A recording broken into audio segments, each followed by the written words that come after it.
কোরআনের মঞ্চে কথা বলতে গেলে আমাদেরকে বাধা বিপত্তি দিয়েছে। বাধা বিপত্তি শুধু তারা দেয় নাই, তারা বাধা বিপত্তি দিয়েছে, আমরা মেনে নিয়েছি। বাধা বিপত্তি তারা শুধু দেয় না, আজও অব্দি এক শ্রেণীর লোকের আছে যারা কোরআনের মঞ্চে বাধা দেওয়ার চেষ্টা করতেছে। আমি তাদেরকে উদ্দেশ্য করে বলতে চাই, জগদ্দল পাথর আওয়ামী লীগের সময় কোরআনের মঞ্চে কথা বলতে গেলে বাধা যেরকম দিয়েছে, আমরা প্রতিবাদ করতে পারি নাই। আজ আমরা শপথ গ্রহণ করেছি, এই মুহূর্তে কোরআনের কথা বলতে গিয়ে বাধা দিতে আসবে যারা, তাদের চাপায় দাঁত থাকবে না। ঠিক কিনা বলে? রাগ করলেন মনে হয় আপনারা? বেজার হইলেন? এই কথাগুলো বলার অধিকার আমাদের আছে না নাই? আল্লাহ আমাদের বুঝবার মতো তৌফিক দান করেন, বলেন আমিন। আল্লাহ রাব্বুল আমিন বলেন, গোটা মানবতার কল্যাণের জন্য আল্লাহ পাক রব্বুল আমিন দাস্তুর নামক একটা কিতাব দিয়েছেন। আমি যখন দাখিলে পড়াশোনা করেছি তখন আল ফাতা গাইড যখন আমাদের একটা গাইড ছিল, সেই সাজেশনে দেখেছি প্রশ্ন ছিল একটা সংক্ষিপ্ত, আমাদের নূরভিত্তিক প্রশ্ন ছিল, সংক্ষিপ্ত প্রশ্ন। প্রশ্নটা হলো এমন, মা হুয়া দাস্তুর, বলো তো দেখি তোমার সংবিধানের নাম কি? আমরা এক বাক্যে উত্তর দিয়েছি, সেই সংবিধানের নাম হলো হুয়াল কুরআনুল কারীম।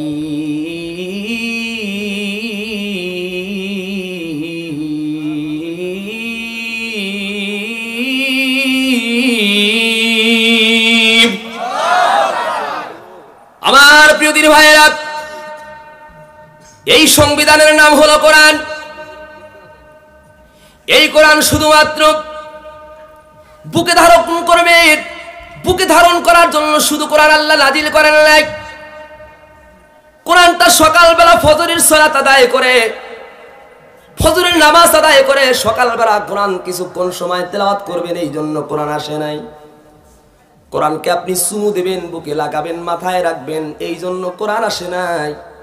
আপনি কোরআনকে বুকে ধারণ করবেন, সম্মান করবেন, কোরআনকে চুম্বন করবেন, মাথায় তুলে রাখবেন, সুন্দর করে কোরআনটা পবিত্র কাপড় দ্বারা ডেকে রাখবেন। এ কথা যেমন ঠিক, এই কোরআনুল কারীমকে আল্লাহর জমিনে আল্লাহর দিন প্রতিষ্ঠার আন্দোলনেও কাজ করাতে হবে, এটাও তার চাইতে 100% ঠিক। আমার প্রিয় দিনী ভাইরা, কোরআন যদি পার্লামেন্টে যদি আপনি জারি করাতে পারেন, কোরআন যদি আপনি সংসদে দিতে পারেন, কোরআন দিয়ে যদি রাষ্ট্র পরিচালনা হয়,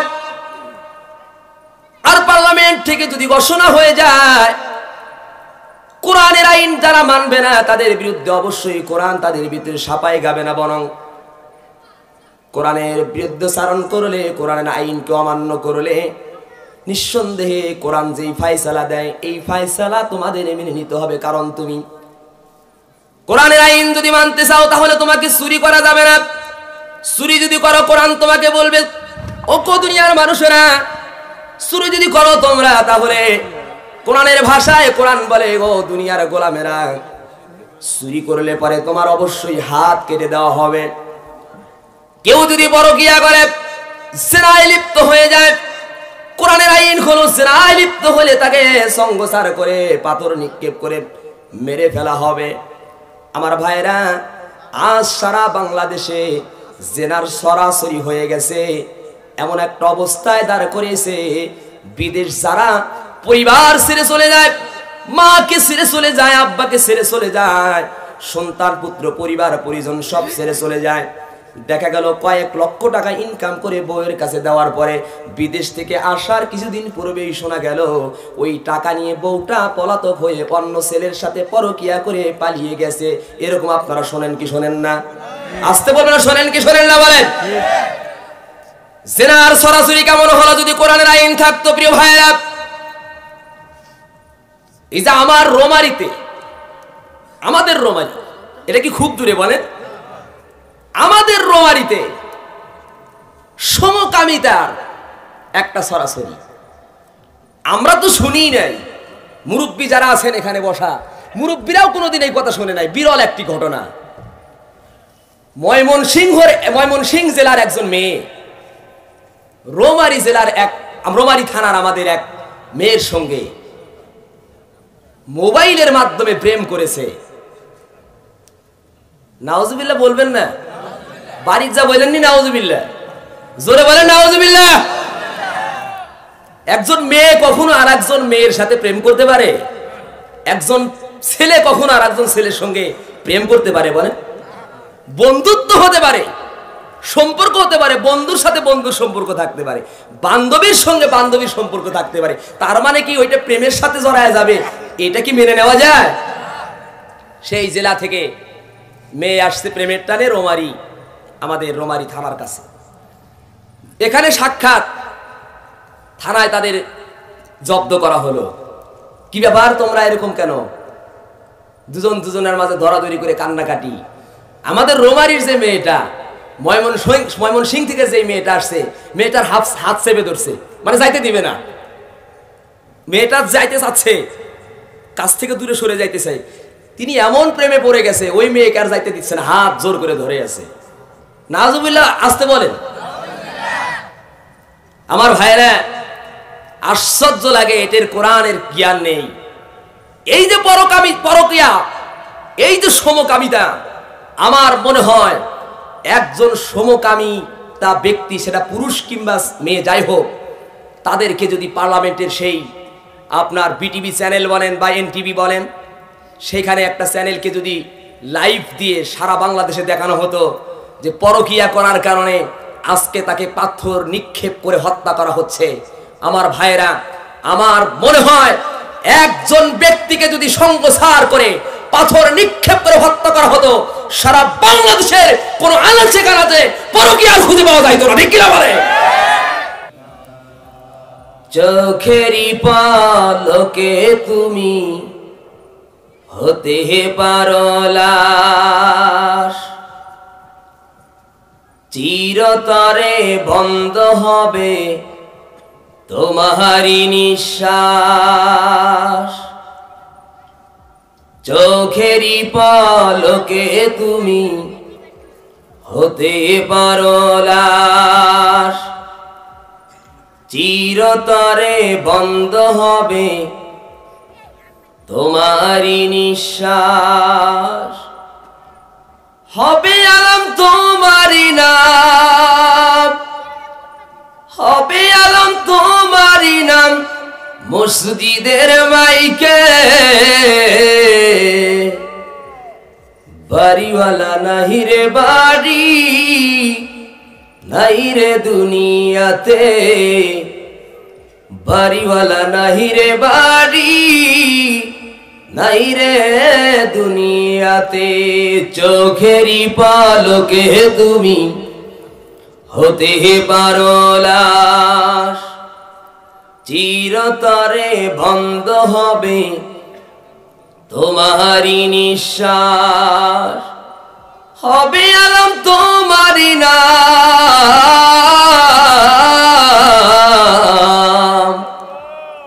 হবে আলম তোমারই নাম মসজিদের মাইকে, বাড়িওয়ালা নাহি রে বাড়ি, নাই রে দুনিয়াতে, বাড়িওয়ালা নাহি রে বাড়ি,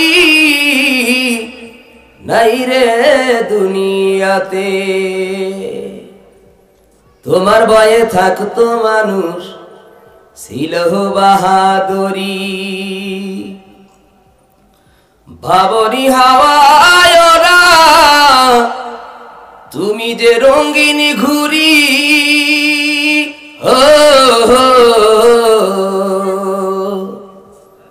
তোমার ভয়ে থাকতো মানুষ, ছিল বাহাদুরি, ভাবনি হাওয়ায় ওরা, তুমি যে রঙিনী ঘুরি। সুতো টান দিলে মালিক,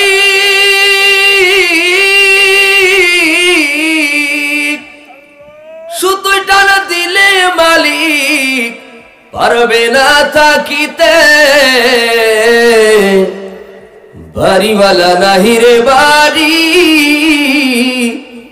নাই রে দুনিয়াতে চোখেরই পলকে তুমি হতে পারো লাশ। চিরতরে বন্ধ হবে তোমারি নিঃশ্বাস, হবে আলম তোমারি নাম, হবে আলম তোমারি নাম মসজিদের মাইকে। বাড়িওয়ালা নাহি রে বাড়ি, নাই রে দুনিয়াতে, বাড়িওয়ালা নাই রে বাড়ি, নাই রে দুনিয়াতে। পড়েন লা ইলাহা ইল্লাল্লাহু মুহাম্মাদুর রাসূলুল্লাহ সাল্লাল্লাহু আলাইহি ওয়াসাল্লাম। আলহামদুলিল্লাহ, পারিবারিক এর উদ্যোগে তাফসিরুল কোরআন মাহফিলের উপস্থিত আছেন সম্মানিত সভাপতি আলহাজ মোহাম্মদ আব্দুল কাদের। প্রধান অতিথি হিসাবে উপস্থিত থাকার কথা যিনি, মাওলানা মুফতি মোহাম্মদ রেজাউল করিম, মুহতামিম কাউনিয়ারসর হাফিজিয়া মাদ্রাসা। মাহফিল পরিচালনায় যিনি আছেন আমার প্রাণপ্রিয় একজন ব্যক্তি, শুধু তাই নয়, একজন শিক্ষাবিদ, একজন রাজীবপুরের জানলিওয়ালা ব্যক্তিদের মধ্যে অন্যতম একজন জ্ঞাত ব্যক্তি, প্রিয় মুহতারাম হযরত মাওলানা মোহাম্মদ হাবিবুল্লাহ বেলালী, খতিব চররাজীপুর বটতলা জামে মসজিদ সহ উপস্থিত আজকে ওলামায়ে কেরাম, মঞ্চের ডানে বামে বসা আমন্ত্রিত অতিথি, সামনে বসা মুরব্বিয়ানে আজম, যুবক ভাই, তরুণ সমাজের ছাত্ররা, দাঁড়িয়ে আছে অনেক যুবক, পর্দার অন্তর আড়ালে অবস্থানরত শ্রদ্ধেয় সম্মানিতা মা ও বোনেরা, সকলের প্রতি আমি দোয়া চেয়ে আবারও সালাম দিচ্ছি। আসসালামু আলাইকুম ওয়া রাহমাতুল্লাহি ওয়া বারাকাতুহু। শুকরিয়া জ্ঞাপন করছি সেই মহান রব ইজ্জাতুল জালালের দরবারে, যে মহান আল্লাহ তাআলা আমাদেরকে পৃথিবীর সকল প্রকার ঝামেলাকে উপেক্ষা করে আজকের এই তাফসিরুল কোরআন মাহফিলে আল্লাহ তাআলা আমাদেরকে সুস্থতার সহিত বসবার মতো যোগ্যতা এবং তৌফিক দিয়েছেন। আমরা সকলেই সেই মহান রবের দরবারে শুকরিয়া আদায় করি, বলি আলহামদুলিল্লাহ। প্রিয় ভাইরা, যতটুকু সুস্থ আছি, যেভাবে সুস্থতা হৃদয় নিয়ে, সুস্থতা শরীর নিয়ে মহান রবের শুকরিয়া আদায় করার উচিত ছিল, সেই ভিত্তিক আপনাদের শুকরিয়া আদায় হলো না বলে আমি মনে করছি। সেদিন আব্দুল মান্নান ভাইয়ের দারুল কোরআন কওমি মাদ্রাসার মাহফিল শেষ করে আমার আরও একটা মাহফিল ছিল বক্তবাজার। মাহফিলের উদ্দেশ্যে যখন আমি বাইরে এখান থেকে আলোচনা করে যাচ্ছিলাম, রাস্তায় দেখতে পাইলাম খুব স্পিডে, খুব গতিতে, এই পরপর হয়তো 5 থেকে 7 মিনিট 10 মিনিট এরকম হবে ব্যবধান, দুইটা অ্যাম্বুলেন্স যাচ্ছে দক্ষিণ দিকে, খুব জোরে যাচ্ছে।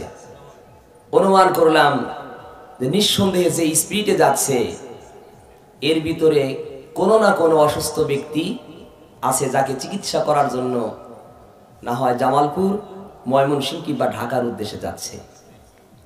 আমার ভাইয়েরা, সুস্থতা যে কত বড় একটা নিয়ামত, এইটা অসুস্থ না হলে বোঝা যায় না।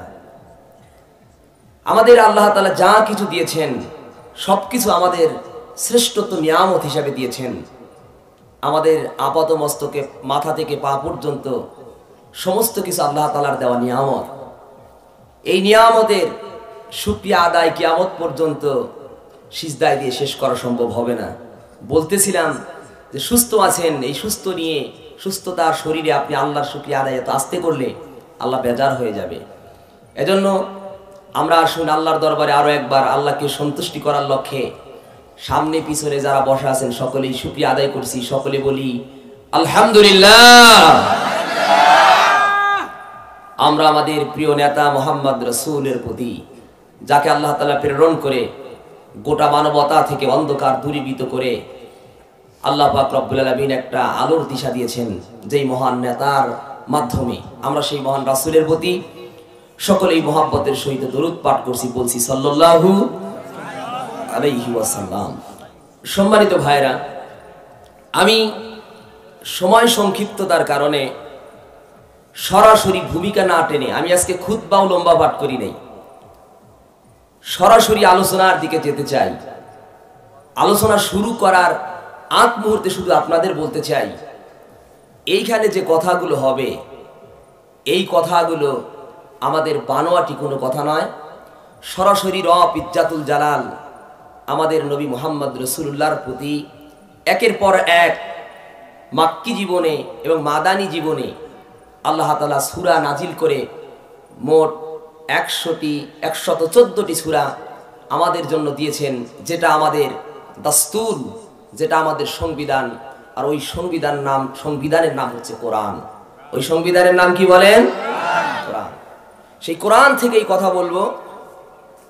মাকসাদ থাকতে হবে, নিয়ত থাকতে হবে, আমি যে কথাগুলো শুনবো আমি যাতে করে এই কথাগুলো শুনে আমার বাস্তব জীবনে আমল করতে পারি। তার কারণ হলো, প্রত্যেক জুমার দিনে খতিব সাহেব জুমাতে বয়ান দেন, হেদায়েতের উদ্দেশ্যে আলোচনা করেন। মসজিদে যাদের 5 ওয়াক্ত রাখার মতো পেশ ইমাম আছে, পেশ ইমাম ফজরের নামাজের পরে কিছু না কিছু তিনি বয়ান দেন। আমরা শীতের মৌসুম আসলে হয়তো প্রায় দিন না হলেও দেখা যায় মাঝে মধ্যেই আমাদের তাফসিরুল কোরআন মাহফিল কিংবা ওয়াজ মাহফিল হয়, সেখানে আলোচনা হয়। কিন্তু এতদিন ধরে আলোচনা করার পরেও কি এই যে আমরা বয়ান দিচ্ছি, এত কথা বলছি, এত সুন্দর সুন্দর কথা বলার চেষ্টা করছি, বা দূর থেকে মেহমান নিয়ে আসছি, তাদেরকে অনেক টাকা দিয়ে আমরা নিয়ে আসি, তাদের গাড়ি ভাড়া তাদের খরচ দেই, অনেক বক্তাকে আমরা 70-80 হাজার 1 লক্ষ টাকা দিয়েও নিয়ে আসি। কারণ কি? কারণ একটাই, হেদায়েতের উদ্দেশ্য। নাকি মনে করেন আপনারা? হেদায়েতের উদ্দেশ্য ছাড়া আমাদের কিন্তু উদ্দেশ্য অন্য কিছু না। হয়তো সেখানে কালেকশন জড়িত থাকে, কালেকশন জড়িত থাকার পিছনে কারণ হলো ওই যে মাদ্রাসা কেন্দ্রিক মাহফিল করা হয়, ওই মাদ্রাসায়ও তো কোরআনের ছাত্ররাই মানুষ হবে, কোরআনের ছাত্ররা পড়বে, তাদের উদ্দেশ্যে আপনারা টাকা দিচ্ছেন। এখানেও একটা হেদায়েতের ব্যবস্থা বা অবস্থা আছে, নাকি মনে করেন? তাহলে আমাদের মূল উদ্দেশ্য হেদায়েত হওয়া। এই যে ওয়াজ করছি, আমার বাস্তব জরিপে যতটুকু, বাংলাদেশে 80,000 বক্তা। কত হাজার বললাম ভাই? কথা বলতে হবে আমার সাথে। কত হাজার? প্রত্যেক দিন প্রায় আমার মনে হয়, আমি যতটুকু জরিপ গত বছর ছিলাম, 5,000 করে আলোচনা হয়। সারা দেশে জরিপ করছে, এটা দৈনিক আলোচনা হচ্ছে 5,000 করে। কত হাজার করে? 5,000 করে আলোচনা দৈনিক হচ্ছে। বক্তা 80,000। কত হাজার? 80,000 বক্তা। দৈনিক মাহফিল হচ্ছে 5,000, 4,000, 3,000 যাই হোক একটা হচ্ছে। এর পরেও কি এত ওয়াজ করে আমরা কি আশিক বিড়ির দাম কমাইতে পারছি? কথা বলেন নাকি আপনারা?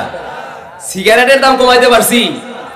বরংস দেখা যাচ্ছে দিন যত যাচ্ছে, ওয়াজ যত করছি, যতই মাহফিল হচ্ছে, বিড়ি সিগারেটের দাম ততই। বোঝা গেল ওয়াজ হচ্ছে ঠিকই, ওয়াজের লাইনে কেউ খোঁজে বক্তার সুর, কেউ খোঁজে আপনার কালেকশনের বক্তা, কালেকশন কিভাবে করতে পারবে, আবার কেউ খোঁজে টাকার ধান্দা, আমাকে কত টাকা কোথায় দেবে। এক জায়গায় 70,000, আর এক জায়গায় 1 লক্ষ টাকা বললে পরিস্থিতি ভিন্ন দেখায়া 1 লক্ষ টাকার জায়গায় আমাদের মতোই কিছু বক্তা সেইখানে সংযুক্ত হয়। বোঝা গেল হেদায়েত যেখানে থাকার কথা ছিল, হেদায়েতের উল্টো কাজ করে হেদায়েত পাওয়ার বদৌলতে আমরা উল্টোটা পাচ্ছি, যার কারণে কোরআনের মাহফিল হচ্ছে। কোরআনের মাহফিল হওয়ার পরে আজ পর্যন্ত মানুষ হেদায়েত প্রাপ্ত হয় নাই। ঠিক না বেটি?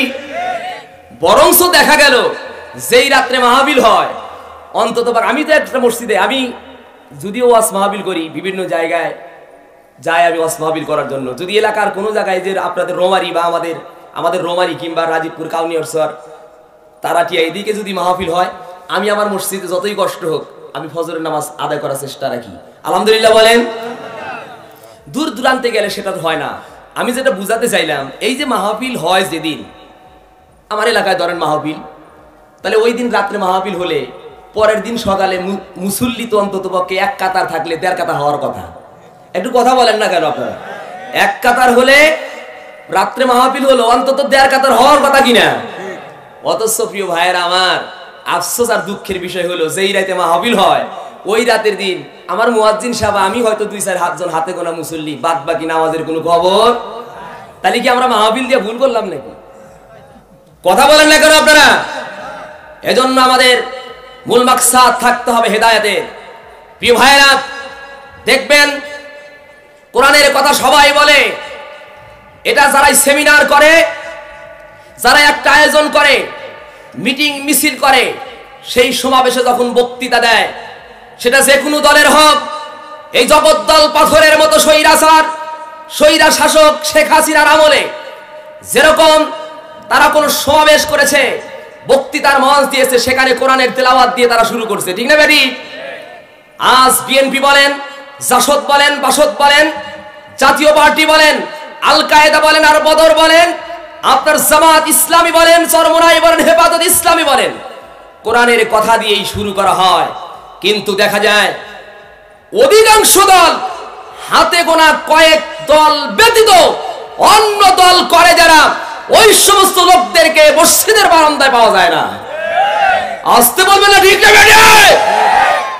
যারা তসবিহ হাতে নিয়ে কোরআনকে সিনায় ধারণ করে আল্লাহর জমিনে আল্লাহর দ্বীনকে প্রতিষ্ঠিত করার লক্ষ্যে কোরআন দিয়ে বুক ফুলিয়ে কথা বলে, ওরা যেরকম খানকায় থাকে বীর, ময়দানে থাকে বীর, আর আমাদের কিছু বীর আছে যারা সুবিধাভোগী বীর, তারা দেশ সংস্কার হয়েছে ছাত্র সমন্বয়কের মাধ্যমে।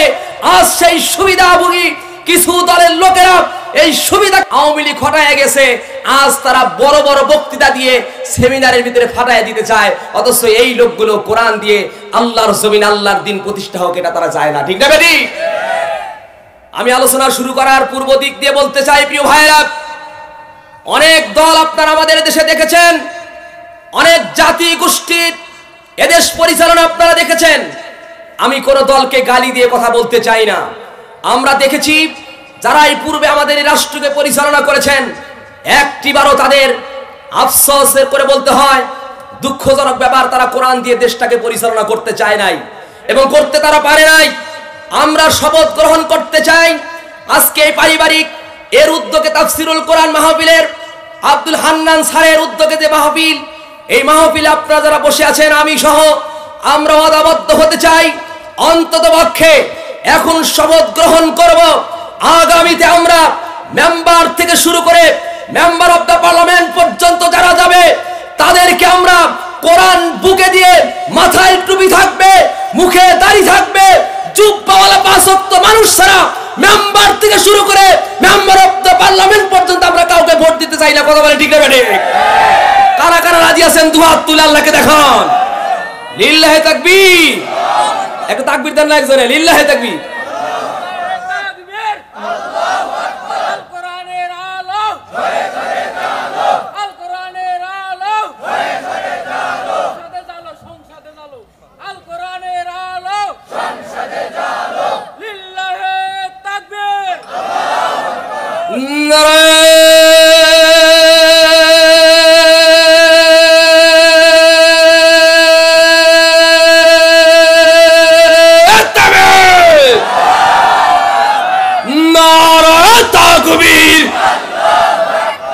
আমার ভাইরা, ইঁদুরের মতো গর্তে পলায় থাকলে ওই যে আমাদের এই যে কিছুক্ষণ আগে আমাদের সাইফুল কারি সাহেব বলছে যে কোরআনের মঞ্চে কথা বলতে গেলে আমাদেরকে বাধা বিপত্তি দিয়েছে।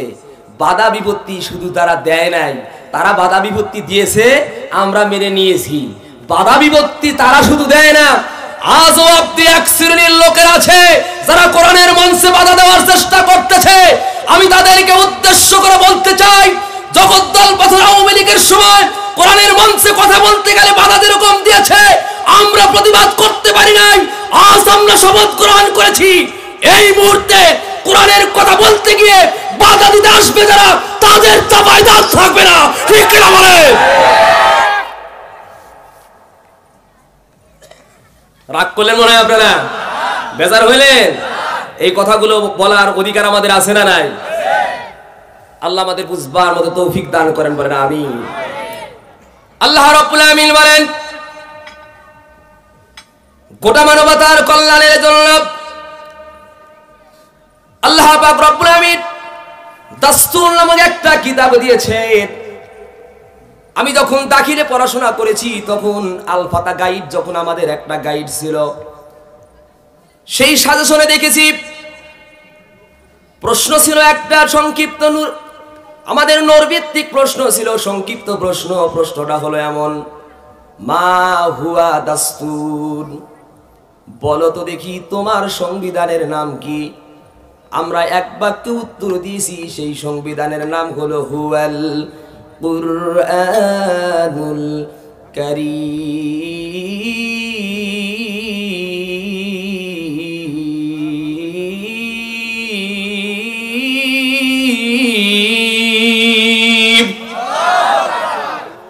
আমার প্রিয় দিনী ভাইয়েরা,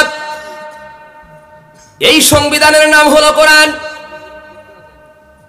এই কোরআন শুধুমাত্র বুকে ধারণ করবে, বুকে ধারণ করার জন্য শুধু কোরআন আল্লাহ নাজিল করেন নাই। কোরআনটা সকালবেলা ফজরের সালাত আদায় করে, ফজরের নামাজ আদায় করে সকালবেলা কোরআন কিছুক্ষণ সময় তেলাওয়াত করবেন, এই জন্য কোরআন আসে নাই। কোরআনকে আপনি চুমু দেবেন, বুকে লাগাবেন, মাথায় রাখবেন, এই জন্য কোরআন আসে নাই। আপনি কোরআনকে বুকে ধারণ করবেন, সম্মান করবেন, কোরআনকে চুম্বন করবেন, মাথায় তুলে রাখবেন, সুন্দর করে কোরআনটা পবিত্র কাপড় দ্বারা ডেকে রাখবেন। এ কথা যেমন ঠিক, এই কোরআনুল কারীমকে আল্লাহর জমিনে আল্লাহর দিন প্রতিষ্ঠার আন্দোলনেও কাজ করাতে হবে, এটাও তার চাইতে 100% ঠিক। আমার প্রিয় দিনী ভাইরা, কোরআন যদি পার্লামেন্টে যদি আপনি জারি করাতে পারেন, কোরআন যদি আপনি সংসদে দিতে পারেন, কোরআন দিয়ে যদি রাষ্ট্র পরিচালনা হয়, আর পার্লামেন্ট থেকে যদি ঘোষণা হয়ে যায়, কোরআনের আইন যারা মানবে না তাদের বিরুদ্ধে অবশ্যই কোরআন তাদের ভিতরে সাপাই গাবে না, বরং কোরআনের বিরুদ্ধাচরণ করলে, কোরআনের আইনকে অমান্য করলে নিঃসন্দেহে কোরআন যেই ফায়সালা দেয়, এই ফায়সালা তোমাদের মেনে নিতে হবে। কারণ তুমি কোরআনের আইন যদি মানতে চাও, তাহলে তোমাকে চুরি করা যাবে না। চুরি যদি করো, কোরআন তোমাকে বলবে, ও কো দুনিয়ার মানুষেরা, চুরি যদি করো তোমরা, তাহলে কোরআনের ভাষায় কোরআন বলে, ও দুনিয়ার গোলামেরা, চুরি করলে পরে তোমার অবশ্যই হাত কেটে দেওয়া হবে। কেউ যদি পরকিয়া করে, জিনায় লিপ্ত হয়ে যায়, কোরআনের আইন হলো জিনায় লিপ্ত হলে তাকে সঙ্গসার করে পাথর নিক্ষেপ করে মেরে ফেলা হবে। আমার ভাইরা, আজ সারা বাংলাদেশে জেনার সরাসরি হয়ে গেছে, এমন একটা অবস্থায় দাঁড় করেছে, বিদেশ যারা পরিবার ছেড়ে চলে যায়, মাকে ছেড়ে চলে যায়, আব্বাকে ছেড়ে চলে যায়, সন্তান পুত্র পরিবার পরিজন সব ছেড়ে চলে যায়। দেখা গেল কয়েক লক্ষ টাকা ইনকাম করে বউয়ের কাছে দেওয়ার পরে বিদেশ থেকে আসার কিছুদিন পূর্বেই শোনা গেল ওই টাকা নিয়ে বউটা পলাতক হয়ে অন্য ছেলের সাথে পরকিয়া করে পালিয়ে গেছে। এরকম আপনারা শোনেন কি শোনেন না? আসতে বলবেন না, শোনেন কি শোনেন না বলেন? জিনার সরাসরি কেমন হলো যদি কোরআনের আইন থাকতো? প্রিয় ভাইরা, এই যে আমার রোমারিতে, আমাদের রোমারি, এটা কি খুব দূরে বলেন? আমাদের রোমারিতে সমকামিতার একটা সরাসরি আমরা তো শুনি নাই। মুরব্বী যারা আছেন এখানে বসা, মুরব্বীরাও কোনোদিন এই কথা শুনে নাই। বিরল একটি ঘটনা, ময়মনসিংহ জেলার একজন মেয়ে, রোমারি জেলার রোমারি থানার আমাদের এক মেয়ের সঙ্গে মোবাইলের মাধ্যমে প্রেম করেছে। নাউজুবিল্লাহ বলবেন না? বাড়ির যা বলেননি নাউজুবিল্লাহ, জোরে বলেন নাউজুবিল্লাহ। একজন মেয়ে কখনো আর একজন মেয়ের সাথে প্রেম করতে পারে? একজন ছেলে কখনো আর একজন ছেলের সঙ্গে প্রেম করতে পারে বলেন?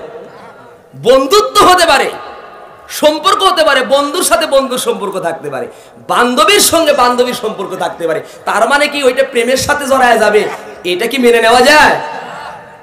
সেই জেলা থেকে মেয়ে আসছে প্রেমের টানে রোমারি, আমাদের রোমারি থানার কাছে। এখানে সাক্ষাৎ, থানায় তাদের জব্দ করা হলো। কি ব্যাপার, তোমরা এরকম কেন? দুজন দুজনের মাঝে ধরাধরি করে কান্নাকাটি। আমাদের রোমারির যে মেয়েটা, ময়মনসিংহ থেকে যে মেয়েটা আসছে, মেয়েটার হাত চেপে ধরছে, মানে যাইতে দিবে না। মেয়েটা যাইতে চাচ্ছে, কাছ থেকে দূরে সরে যাইতে চাই, তিনি এমন প্রেমে পড়ে গেছে ওই মেয়েকে আর যাইতে দিচ্ছে না, হাত জোর করে ধরে আছে। নাজুবিল্লাহ, আসতে বলেন। আমার ভাইরা, আশ্চর্য লাগে, এটার কোরআনের জ্ঞান নেই। এই যে পরকিয়া, এই যে সমকামিতা, আমার মনে হয় একজন সমকামী তা ব্যক্তি, সেটা পুরুষ কিংবা মেয়ে যাই হোক, তাদেরকে যদি পার্লামেন্টের সেই আপনার বিটিভি চ্যানেল বলেন বা এনটিভি বলেন, সেখানে একটা চ্যানেলকে যদি লাইভ দিয়ে সারা বাংলাদেশে দেখানো হতো যে পরকিয়া করার কারণে আজকে তাকে পাথর নিক্ষেপ করে হত্যা করা হচ্ছে, আমার ভাইয়েরা, আমার মনে হয় একজন ব্যক্তিকে যদি সঙ্গসার করে পাথর নিক্ষেপ করে হত্যা করা হতো, সারা বাংলাদেশের কোন আনাচে কানাচে পরকিয়া খুঁজে পাওয়া যাইতো না, ঠিক কিনা বলে?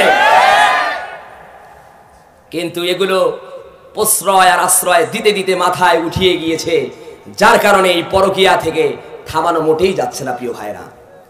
এজন্য কোরআন বলছে, এমনিতে আমি তো আসি নাই, বরং আমি এসেছি হুদাল লিন্নাস ওয়া বাইয়িনাতিন মিনাল হুদা ওয়াল ফুরকান। আমি এসেছি মানুষকে সত্য আর মিথ্যার একটা পার্থক্য বুঝাতে দিতে।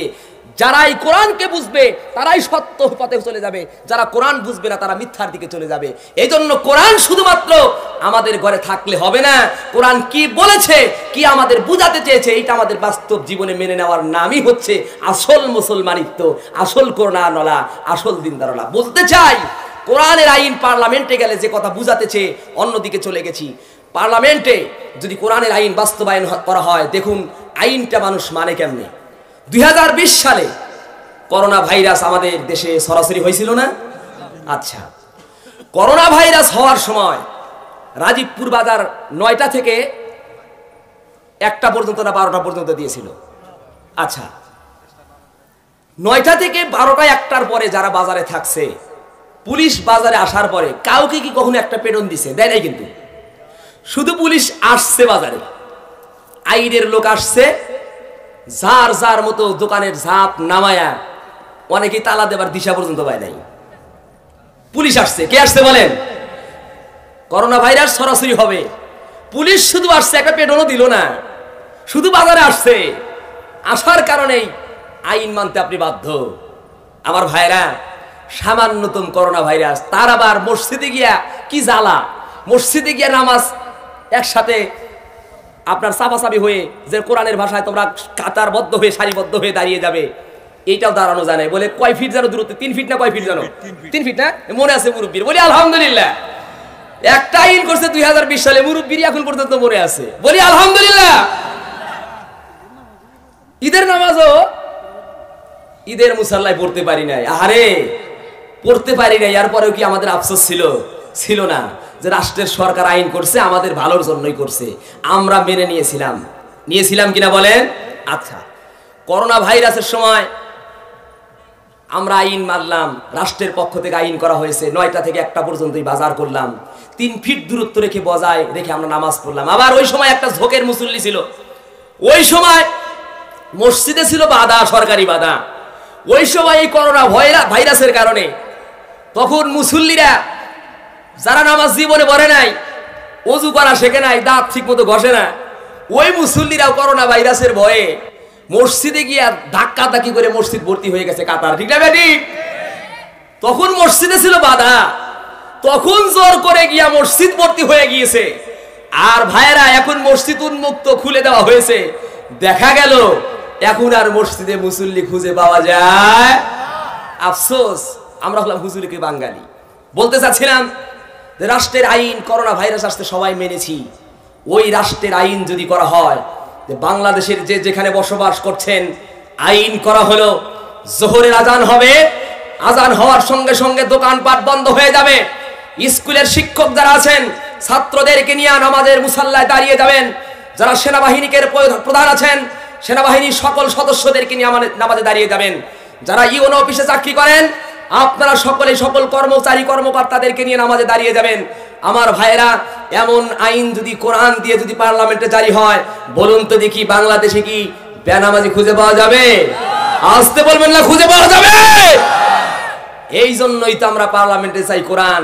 ওইখানে কোরআন দিয়ে এইটা বললে আমরা হুজুরেরা সারাদিন ওয়াজ করে যতটা পরিবর্তন আনতে না পারবো, পার্লামেন্টে যদি একজন পার্লামেন্টে কোরআনের মানুষকে পাঠাতে পারি, ওই ব্যক্তির 2 মিনিটের বক্তৃতায় আমাদের সারা দেশের আলেমদের বক্তৃতার চাইতে বেশি কাজে লাগবে। ঠিক না বেটি?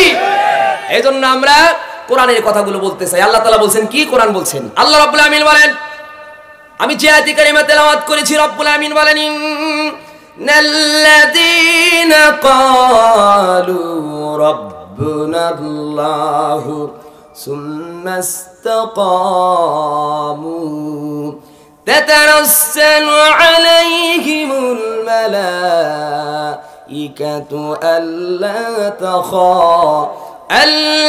তাখাফু ولا تحزنوا وأبشروا بالجنة التي كنتم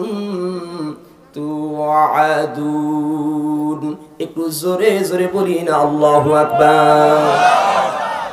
আল্লাহ রাব্বুল আমিন বলেন, ইন্না, এই শব্দটি আল্লাহ রাব্বুল আমিন কুরআনুল কারীমে গ্রামারের ভাষায় নিশ্চয়তা অর্থবোধক সূত্রে কয়েকটি শব্দ আল্লাহ রাব্বুল আমিন বাছাই করে গ্রামারের ভাষায় যারা গ্রামার কে করেছেন তারা বলেন, নিশ্চয়তা অর্থ বুঝাতে গিয়ে কোরআনের সামনে কোরআন যখন তেলাওয়াত হবে, ওই শব্দগুলো যখন আসবে আল্লাহ পাক বুঝাতে চান নিশ্চয়ই নিশ্চয়ই। এই শব্দগুলো হলো তা ইন্না, আন্না, কান্না, লাকিন্না, লাইতা, লাআল্লা। এই 6টি শব্দ যখন কুরআনুল কারীম তেলাওয়াত করতে চলে আসবে, আল্লাহ রাব্বুল আমিন সেখানে বুঝাতে চান অবশ্যই নিশ্চয়ই। ইন্নাল্লাহা, ইন্নাল্লাযীনা, নিশ্চয়ই আল্লাযীনা যারা, ক্বালু, এই শব্দটি জুমার সিগা। আল্লাহ রাব্বুল আমিন এখানে আপনাকে আর আমাকে স্মরণ করে বলে নাই।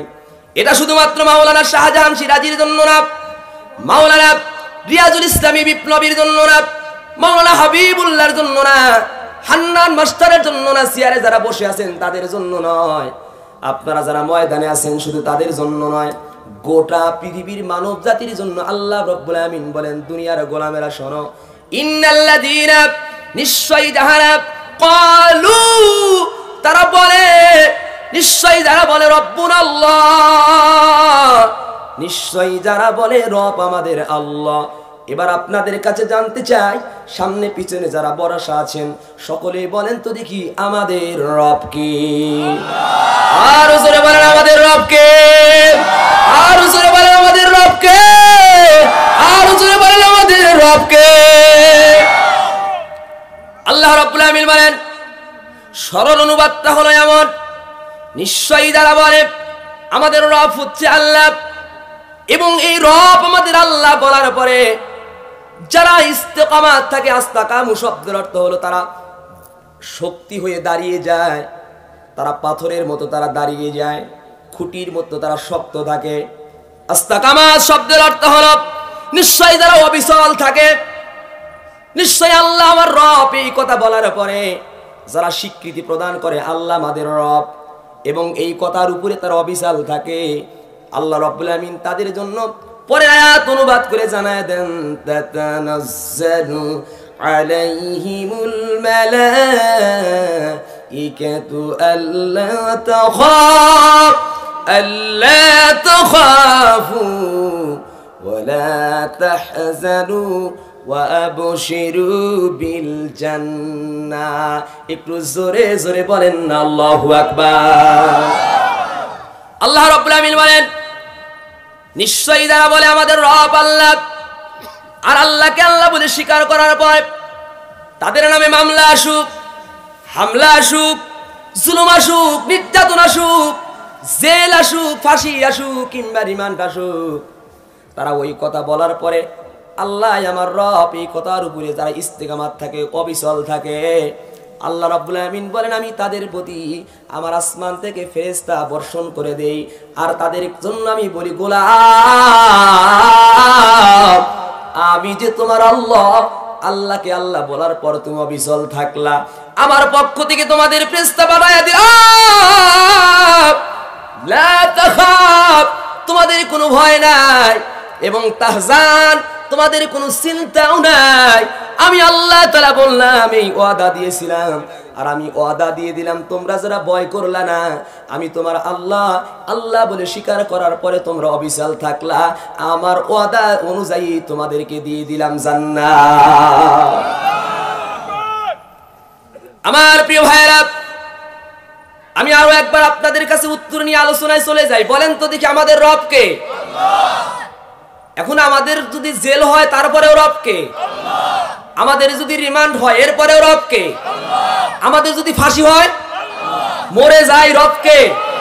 তার মানে সব জায়গায় আমাদের একজনই রব, তিনি কে? সাব্বাহা লিল্লাহি মা ফিস সামাওয়াতি ওয়া মা ফিল আরদি ওয়া হুয়াল আসিসুল হাকীম। বলি আল্লাহু আকবার। আমাদের রব হচ্ছেন তো আল্লাহ, যিনি সাত আসমানের মালিক, সাত জমিনের মালিক, যিনি আসমান আর জমিন এই দুবাইয়ের মধ্যে যা কিছু আছে সব কিছুর মালিক আল্লাহ। শিকার যেহেতু আল্লাহকে করে নিয়েছি, মরণ আসলে আসতে পারে, জুলুম আসলে আসতে পারে, আল্লাহকে রব মানা থেকে আমাদের কখনো মাহরুম হওয়া যাবে না। কেমনে মাহরুম হবে না প্রিয় ভাইরা? ইসলামের প্রাক্কালে কেবলমাত্র নবী মুহাম্মদ রাসূলুল্লাহ তিনি যখন সাহাবা আজমাইনদের মাঝে আল্লাহর দেওয়া সূরাতুল হামিম সাজদারে আয়াতে কারিমা তেলাওয়াত করলেন, সাহাবাদের হৃদয়ের ভিতরে আল্লাহর প্রেম আর নবীজির মহব্বত এসে গেল, জীবনের মায়া তারা ছেড়ে দিলেন, তারা ইসলামটাকে কবুল করে আল্লাহর জমিনে আল্লাহর দিন প্রতিষ্ঠার লক্ষ্যে তারা কাজ করা শুরু করে দিলেন। ওই মর্দে মুজাহিদদের মধ্যে একজন সাহাবী ছিল, নাম ছিল তার খোবায়েব। খোবায়েব রাদিয়াল্লাহু তাআলা আনহু, তিনি যখন আয়াতে কারিমা তেলাওয়াত নবীজি তার সামনে করেছিলেন, খোবায়েব দৃঢ়ভাবে অবিচল থাকার জন্য তিনি এই দিনটাকে গ্রহণ করলেন। খোবায়েব যখন ইসলামটাকে দৃঢ়ভাবে গ্রহণ করলেন, আর যখন তিনি অবিচল থাকা আরম্ভ করে দিলেন, নবীজি তখন 10টা বছর মক্কায় দিনের দাওয়াত দিলেন। প্রিয় ভাই আমার,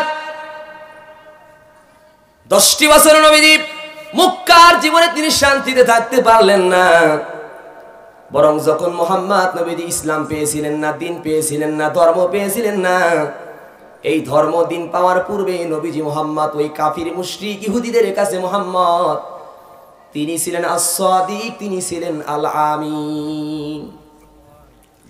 যদি কারো টাকা কোনো ব্যাংকে রাখার প্রয়োজন পড়তো, অর্থ যদি কারো কাছে অতিরিক্ত থাকতো, কাউকে বিশ্বাস না করে মুহাম্মদ নবীজির কাছে এসেছে আর বলছে, মুহাম্মদ এই যে আমার কিছু অর্থ তোমার কাছে জমা রাখলাম, তোমার চাইতে সত্যবাদী মানুষ এই মক্কায় একটাও থাকলো না, কাউরে খুঁজে পাইলাম না, নেও নবী আমার অর্থটা তোমার কাছে জমা রাখলাম, যেইভাবে রাখি তোমার কাছে ওইভাবে পাওয়া যায়, এই বিশ্বাস তোমার প্রতি করলাম।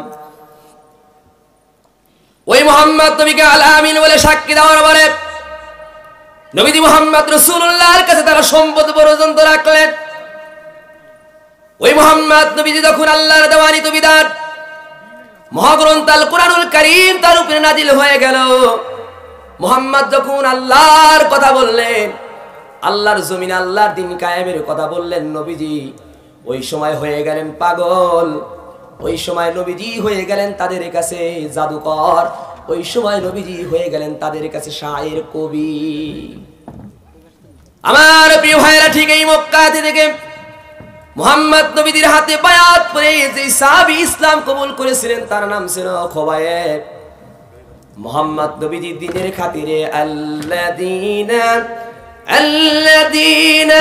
আমানু ওয়া হাজারু ওয়া জাহাদু ফি সাবিলিল্লাহ। ওই সমস্ত মানুষ হতে ঈমানদার আল্লাযীনা আমানু, যখন তারা ঈমান গ্রহণ করেছে তখন তাদের হিজরত করা লাগতে পারে। দুনিয়ার মানুষ তারে বাধা দিবে, বিঘ্নতা করবে। তুমি আজহারি রহমান, মিজানুর রহমান আজহারি, তুমি যতই সুন্দর সুন্দর কথা বলো না কেন, ইসলাম তুমি যেহেতু প্রতিষ্ঠিত আল্লাহর জমিনে তুমি করতে চাও, ওই সময় তুমি দেশে থাকতে পারবা না, তুমি মালয়েশিয়ায় গিয়ে তোমার জীবন যাপন করো। বোঝা গেল মিজানুর রহমান আজহারি দেশের মধ্যে থাকতে পারে নাই। এইটা নতুন কোনো কিছু নয়, এটা মুহাম্মদ রাসূলুল্লাহ সাল্লাল্লাহু আলাইহি সাল্লামের শিক্ষা। ঠিক না বেটি? আজকে আল্লামা দেলোয়ার হোসেন সাঈদী, মতিউর রহমান নিজামী, আলী হাসান মুজাহিদ সহ অনেক দিনী ভাইরা যারা ফাঁসির মঞ্চে জীবন দিয়ে দিল, হাসতে হাসতে তারা কোরআনকে ধারণ করে পরিবারের সঙ্গে মৃত্যুর কয়েক মিনিট আগে তারা পরিবারের সঙ্গে কথা বলল। আবার ভাইরা, পরিবারের লোক তাকে গিয়েছে আর 30 মিনিট পরে তার ফাঁসি দেওয়া হবে। কথা কি বুঝতেছে? 30 মিনিট পরে তারে ফাঁসি দেওয়া হবে। পরিবারের লোক গিয়েছে শেষ বিদায়, স্ত্রী গিয়েছে স্বামীকে বিদায় দেওয়ার জন্য, সন্তান গিয়েছে আব্বাকে দেখার জন্য, নাতিরা গিয়েছে দাদার সঙ্গে শেষে একটু কুশল বিনিময় করে আসি দেখার জন্য গিয়েছে। আর মাত্র 30টা মিনিট সময় আছে। বলা হলো ভাই সময় তো বেশি নাই, 30টা মিনিট সময় হাতে আছে, গোসল করে একটু পবিত্র হয়ে কালেমা পড়ে একটু তুমি ফাঁসির দিকে যাইবা, গোসল করে পবিত্র হয়ে কালেমা পড়ে নাও। আরে সেই লোক জবাব দিল, আমি আল্লাহর জমিনে আল্লাহর দ্বীনকে কায়েম করার জন্য সারাটা জীবন চেষ্টা করেছি, আর আমি সেই দিন কায়েমের জন্য আজকে আমি ফাঁসির মঞ্চে যাচ্ছি, আর তুমি আমারে নতুন করে কালেমা পড়ার জন্য বলো। ব্যাপার বুঝলাম না। কোন কালেমা তুমি পড়লা? যেই কালেমা তুমি পড়ো, সেই কালেমার তুমি দাওয়াত দাও, সেই কালেমা তুমি পড়ায়া ফাঁসির মঞ্চে মানুষকে তুমি এরকম করে পাঠায়া দাও, ওই কালেমা তুমি পড়ে বেতন পাও, আর ওই কালেমা আমি পড়ার জন্য আমার গলায় রশি ধরে। আমার ভাইয়েরা, 30 মিনিট মাত্র সময়। সন্তান গিয়েছে আব্বাকে দেখার জন্য, নাতি গিয়েছে দাদাকে দেখার জন্য, স্ত্রী গেল তার স্বামীকে শেষ বিদায় দেওয়ার জন্য, তার সঙ্গে একটু মহব্বত হবে, তার সঙ্গে একটু মহব্বত সারাটা জীবনে একটু মাপ সাপ নেওয়ার জন্য মুস্কি মুস্কি হাসে, সুন্দর করে হাসতে থাকে। বলা হলো, ও ভাই কিছুক্ষণ পরেই তোমার গলায় রশি ধরবে, অথচ তুমি মুস্কি মুস্কি হাসার ব্যাপার বুঝলাম না। তিনি বলেছে, আমি আল্লাহর জমিনে আল্লাহর দ্বীনকে কায়েম করতে গিয়া ফাঁসির রশি গলায় পড়ছি, এর চাইতে মজার বিষয় আমার আর কিছু নাই। একটু জোরে জোরে বলেন আল্লাহু আকবার। আমার প্রিয় ভাইরা, আমি যে হাদিস দিয়ে কথা বলা আরম্ভ করে দিয়েছি, আজকে তারা কোরআনের জন্য ফাঁসির মঞ্চে তারা হাসি মুখে এমনি যায় না, বরং সাহাবা সাহাবাইনদের কাছে শিক্ষা নেওয়ার কারণে ফাঁসির মঞ্চে তারা হাসতে হাসতে চলে যায়। কেমনে দেখুন, হযরতে খোবায়েব রাদিয়াল্লাহু তাআলা আনহু তিনি নবীজির কাছে ইসলাম কবুল করেছে। নবীজি তখন মক্কায় অবস্থান করছে, হিজরত করেছে আল্লাহর জমিনে আল্লাহর দ্বীন কায়েম করার লক্ষ্যে। কাফিররা মুশরিকরা মুহাম্মদ নবীকে মক্কায় থাকতে দিল না, মক্কা থেকে তাড়িয়ে দেওয়া হলো। নবী মুহাম্মদ মদিনার ভিতরে গেলেন, মসজিদে কুবার ভিতরে নামাজ পড়লেন। ওই মদিনার যেই কাফির আর মুশরিকটা 4টা গোত্রের মধ্যে দ্বন্দ্ব ছিল, ওই সময়কার বড় বড় 4টার লোকেরা সবাই তাদের নেতৃত্ব প্রদান করতে চাইলো। কোন দলকে মানতে চায় না। আমার ভাইরা, কেউ যখন কাউকে মানতে চায় না, খবর চলে আসলো মুহাম্মদ নামে একজন লোক, যেটা কোরআনের বর্ণনা, ওয়াইদ ক্বালা ঈসা ইবনু মারইয়াম ইয়া বানি ইসরাঈলা ইন্নী রাসূলুল্লাহি ইলাইকুম إني رسول الله إليكم مصدقا لما بين يدي من التوراة ومبشرا برسول من بعد اسمه أحمد. بعد اسمه أحمد فلما جاءهم بالبينات قالوا هذا سحر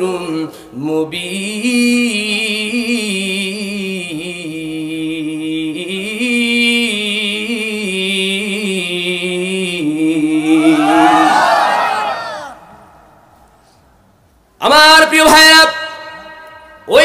কিন্দা গোত্রের লোকেরা খবর পাইল মদিনার ভিতরে একজন নতুন লোক ধর্ম প্রচার করার জন্য। তিনি কোন ধর্মের লোক না, তিনি হিন্দুদের কোন লোক না, বৌদ্ধদের লোক না, খ্রিস্টানদের কোন লোক না, তিনি ইহুদিদের কোন লোক নয়, বরং তিনি হচ্ছেন ধর্ম প্রচারক।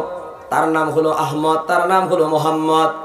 ওই মোহাম্মদ নামে একজন লোক আসছে, যিনি নাকি ইনসাফ ভিত্তিক মানুষের কাজ করে দেয়। যার অধিকার যতটুকু তাকে সে প্রাপ্য অধিকার বুঝিয়ে দেয়। সে নাকি বাবার কাছ থেকে মেয়ের যতটুকু অধিকার বুঝিয়ে দেয়। সে নাকি প্রতিবেশীর কাছ থেকে প্রতিবেশীর যতটুকু হক, এই হকগুলো সুন্দর করে তিনি নাকি বুঝিয়ে দেয়। চারটা ধর্মের লোকেরা, টপ লিডার যারা, চিন্তা করলো দেখি মোহাম্মদ নামে ওই লোকটাকে আমরা পার্লামেন্টে নিয়ে আসি। আমাদের কোন ধর্মের লোক থাকবে না, তিনি একজন ধর্ম প্রচারক হিসাবে ওই মুহাম্মদ রাসূলুল্লাহ সাল্লাল্লাহু আলাইহি ওয়াসাল্লামকে আহলান সাহলান তাইয়িবান মুবারাকান মারহাবান বলে বলে মদিনাবাসীরা মুহাম্মদ রাসূলকে তারা সাদরে গ্রহণ করেছে। বলি আল্লাহু আকবার, বলি আল্লাহু আকবার। নবীজি যখন পার্লামেন্টে চলে গেলেন, ইহুদিরাও খুশি হয়ে গেল, কারণ ইহুদিদের যে আবদার তিনি মেনে যায়। যারা মুশরিক ছিল, মুশরিকদের আবদারও তারা গ্রহণ করে। যারা ছিল খ্রিস্টান, খ্রিস্টানদের ধর্মের চাওয়া মুহাম্মদ নবীজি তিনি গ্রহণ করেন। যারা হানিফ গোত্র ছিল, ওই গোত্রের লোকের আবদার মুহাম্মদ নবী তিনি গ্রহণ করেন। তার মানে মুহাম্মদ নবীজি কাউকে তিনি ছোট করে দেখেন না, সকল ধর্মের লোককে তিনি সাদরে গ্রহণ করেন। সবাই তার প্রতি ভালোবাসা আরম্ভ করে দিল। দেখা গেল নবীজি মুহাম্মদ এই সুযোগ নিয়া মুহাম্মদ নবীজি আস্তে আস্তে করে ওই জায়গা থেকে প্রস্ফুটিত গোলাপের মতো আল্লাহর নবীজি ইসলামকে ওখান থেকে কায়েম করা আরম্ভ করে দিলেন। বলি আল্লাহু আকবার। মুহাম্মদ মুস্তাফা সাল্লি ওয়ালা মারহাবা বলেন, সরে বলেন মারহাবা। মুহাম্মদ মুস্তাফা সাল্লি আলা, তুমি বাদশার বাদশাহ কামলিওয়ালা। পাপে তাপে পূর্ণ আধার দুনিয়া, হলো পূর্ণ বেহেশতি নূরে উজালা। মুহাম্মদ মুস্তাফা সাল্লি আলা, তুমি বাদশার বাদশাহ কামলিওয়ালা। বলেন লা ইলাহা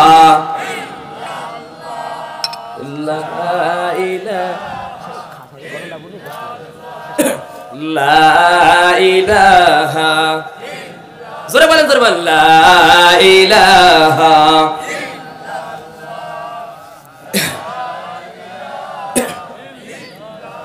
একদিন মাটির ভিতরে হবে ঘর, রে মোহনা আমার কেন বান্দ দালান ঘর। একদিন মাটির ভিতরে হবে ঘর, রে মোহনা আমার কেন বান্দ দালান ঘর। প্রাণ পাখি উড়ে যাবে পিঞ্জর সেরে,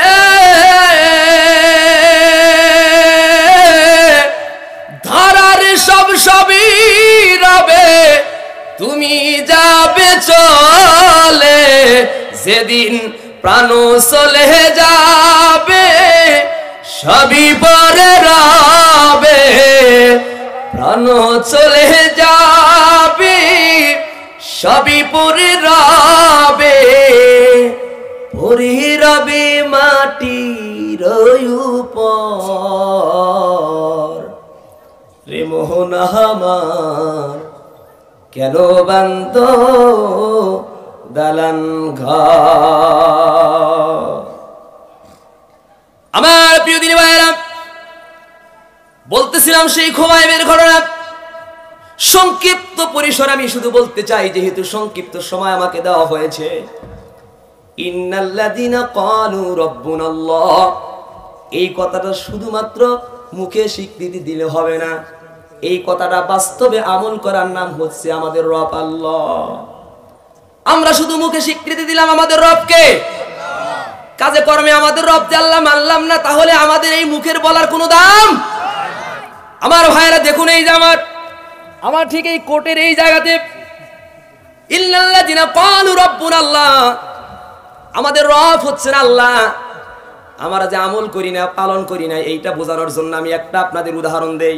এই দেখেন আমার দিকে, আমাদের রব আল্লাহ। আমাদের রবকে, সবাই একটু আমার দিকে তাকান, আমাদের রবকে জোরে বলেন, আমাদের রবকে। আচ্ছা, আমার এই কোটে আপনারা কি দেখতে পাচ্ছেন বলেন তো? সবাই বলেন, আমার কোটে কি দেখতে পাচ্ছেন? কলমটা কি কম দাম না একটু ভালোই দাম আছে? কথা বলেন না কেন, কম দাম না ভালোই দাম আছে? দাম আছে না? আমরা বলছি আমাদের রবকে, জোরে বলেন আমাদের রবকে। রব আল্লাহ বলি কিন্তু কোনো কাজ করি না, এইটা প্রমাণ দিচ্ছি আমি। আমার এই পকেটে কি আছে বলেন তাহলে? মনে হচ্ছে একটু দামি কলম, নাকি বলেন? দেখেন তো আমার এটা আসলে কলম কিনা। আসলে কি এটা কোনো কলম? কথা বললেন না, এটার নাম কি আসলে কলম? কিন্তু যখন আমি এখানে রাখছি, এটা কলম কিনা বলেন? আমাদের রব আল্লাহ এইটা মানাও এরকম হয়েছে। দেখা যায় আসলে কলমের মতো, ভিতরে কোনো কলম যেরকম নাই। আমাদের উপরে লেবাস সুন্দর, পাঞ্জাবি আছে, গায়ের ভিতরে জুব্বা আছে, মুখে দাঁড়িয়ে আছে, মুস্কি হাসি দিয়েও কথা বলি, আমি মসজিদে গিয়ে নামাজও পড়ি, কিন্তু আজও পর্যন্ত আমি আল্লাহর দেওয়া ঘোষণার যে পূর্ণাঙ্গ ইমানদার হওয়ার কথা, এই ইমানদার আমি এই কলমের মতো এখন পর্যন্ত হতে পারি নাই। ঠিক কিনা বলেন? হযরত খুবাইব তিনি ইসলাম কবুল করেছেন। আমার ভাইরা, নবীজি মদিনায় সংক্ষিপ্ত করে নিয়ে আসছি মাত্র 5টা মিনিটে। কষ্ট হবে আপনাদের? বেজার হইতেছেন আপনারা? হযরত খুবাইব তিনি ইসলাম কবুল করেছেন। তিনি মক্কার ভিতরে রয়ে গেছেন। কাফির আর মুশরিক আবু জেহেল, উতবা, সাহেবা যারা, তাদের কাছে খবর আসলো খুবাইব নাকি ইসলাম কবুল করে নেওয়ালা ব্যক্তি, তিনি মুহাম্মদ নবীজির হাতে বায়াত পরে কালেমা পরে মুসলমান হয়ে গেছে। খুবাইবকে গ্রেফতার করা হলো। খুবাইবকে গ্রেফতার করার পরে জেলের মধ্যে আবদ্ধ করা হলো। লম্বা ইতিহাস। খুবাইবকে একের পর এক দুনিয়ার লোভ দেখানো হলো, বলা হলো খুবাইব রে শোনো, ইসলাম কবুল করার কারণে তোমার কাছে অর্থ বিত্ত নাই, তুমি সম্পদশালী হতে পারো নাই, মুহাম্মাদের ধর্ম গ্রহণ করেছো, খুবাইব ইসলামটা ছেড়ে দাও, মুহাম্মদ নবীর ধর্ম ছেড়ে দিয়ে দাও। শোনো, তুমি যদি কালেমা ছেড়ে দাও, তোমারে আমরা মোটা অঙ্কের একটা ব্যালেন্স তোমার খাতে তুলে দেব। ওই টাকা দিয়া, অর্থ দিয়া তুমি ব্যবসা করবে, তুমি টাকাওয়ালা হয়ে যাবে, দুনিয়াতে শান্তি পায় যাইবা। আর মুহাম্মাদের ধর্ম যদি আল্লাহর দেওয়া, ওই আল্লাহকে মানো, তাহলে দুনিয়ার ভিতরে অশান্তি থাকবে, তুমি কখনো ধনাঢ্যবান ব্যক্তি হতে পারবা না। খুবাইব ডাক দিয়া বলল, ও কাফিরের দলেরা, আমি আল্লাহর দেওয়া আয়াতের দিকে লক্ষ্য করে, আমি আল্লাহর দেওয়া আয়াতের দিকে লক্ষ্য করে ইসলাম কবুল করেছি। দুনিয়ার কোন সম্পদের লোভ আমি খুবাইবকে দেখায় কাজ হবে না। আল্লাহু আকবার। ওই খুবাইব ইসলাম কবুল করেছে, আল্লাহর দেওয়া ঘোষণা। খুবাইবকে সম্পদের লোভ দেখায় যখন কোনো কাজ করা গেল না, খুবাইবকে একের পর এক টর্চারিং করে দেওয়া হলো। বলা হলো, ওই জেলের যারা জেলার আছে, শোনো, খুবাইব যেভাবে ইসলাম কবুল করেছে, ইসলাম এইভাবে ছাড়বে না। শোনো, খুবাইবকে একটানা 2 মাস জেলের মধ্যে বরাদ্দ করে তার জন্য 2 মাসের আইন পাশ করা হলো। 2 মাস জেলের মধ্যে রাখবা।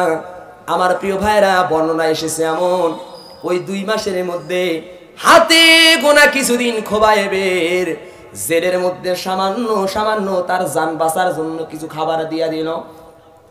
কিছুদিন পর যখন কষ্টের পর কষ্ট দেওয়া হলো, খুবাইবকে বলা হলো, খুবাইব রে শোনো রে শোনো, ও খুবাইব, তুমি তো কষ্টই বুঝতে পারছো, তোমার আমরা ঠিক মতো খাবার দিচ্ছি না। ও খুবাইব, তুমি ইসলামটা ছেড়ে দাও। খুবাইব ডাক দিয়া বলল, শোনো রে কাফিরের দলেরা, তোমরা আমার জীবন বাঁচানোর জন্য খাবার কিছু কিছু আমার ঘরের মধ্যে দাও। খাবার যদি তোমরা আমার ঘরে নাও দাও, খাবার আমি গ্রহণ করতে চাই না, তবে আমি খাবার না পাইলেও আল্লাহর দেওয়া যে বিধান, আমি কালেমা পড়েছি, এই কালেমা থেকে আমি ইস্তেকামাত থাকবো, আমি কখনো এক বিন্দু পরিমাণের জন্য পিছু হব না। আল্লাহু আকবার। ওই খোবাইবকে বলা হলো, বুঝতে পেরেছি খোবাইবের হৃদয়ের অবস্থা। এই জেলার সাহেব শোনো, একটানা দীর্ঘদিন পর্যন্ত সামান্য খাবার দিয়া খোবাইবকে ইসলাম থেকে বিচ্যুতি ঘটাতে চাইলাম।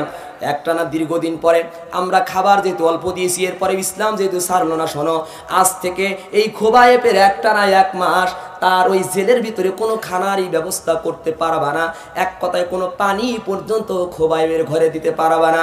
আমার ভাইয়েরা, আইন যখন জারি হয়ে গেল, আয়না ঘরের মতো শুধুমাত্র বাংলাদেশে আয়নাঘর করছে, ব্যাপার এরকম নয়।